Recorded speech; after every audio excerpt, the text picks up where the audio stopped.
Tell me, how would your friends describe you? Teddy bear. Had tons of nicknames growing up. Most of them that rhymed with Moody. Foodie, Booty, Duty, Big Fat Duty. I guess, yeah, just big friendly guy. They think my gift is friendship. That's what I've been told by all my friends over the years, that I'm the one that calls them on their birthday. I'm the one that follows up and makes sure that they're doing good. So big teddy bear, lovable, friendly guy. Right never hurt anybody. Right on. So pick a number between 1 and 45. 22. So I wish I was still 22 years old.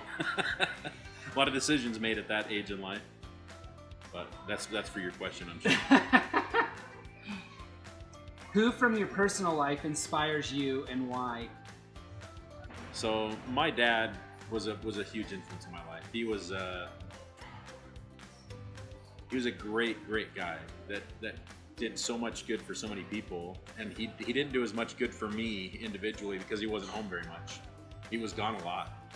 He was a doctor, family practitioner, DO, so kind of a small town Doc Hollywood kind of guy, and he spent his life just serving people from all of his patients, making sure that they were taken care of and that they were happy and healthy. And he missed out on a lot of different family events because of it.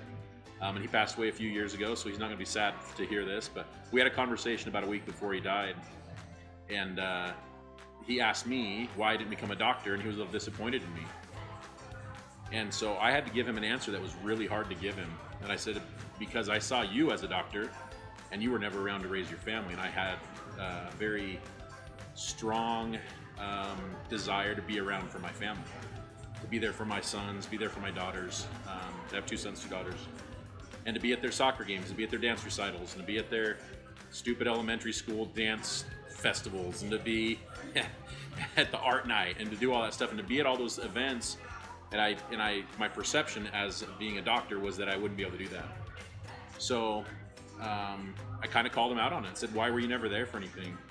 And he said, because he knew as a 5-year-old boy that grew up in super poor towns in Arizona and California, always moving around, dad chasing work.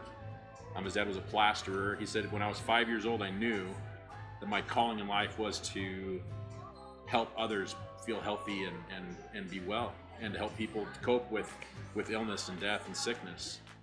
And that's what his calling in life was going to be. As a 5-year-old child, he knew that. And for a 5-year-old child to realize the sacrifice that he was going to have to make to go to college, first of all, then to medical school, and to become a doctor, and then to spend his life's work helping people, there's no way a 5-year-old mind can comprehend that, but that's what he knew he needed to do. So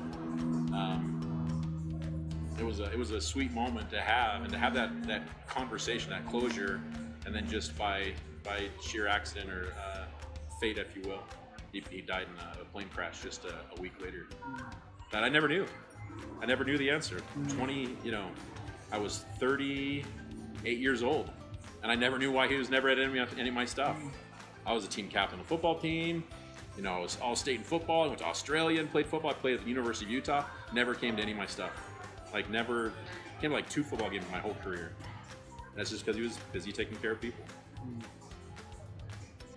So if you could share any wisdom with the world today, what would it be?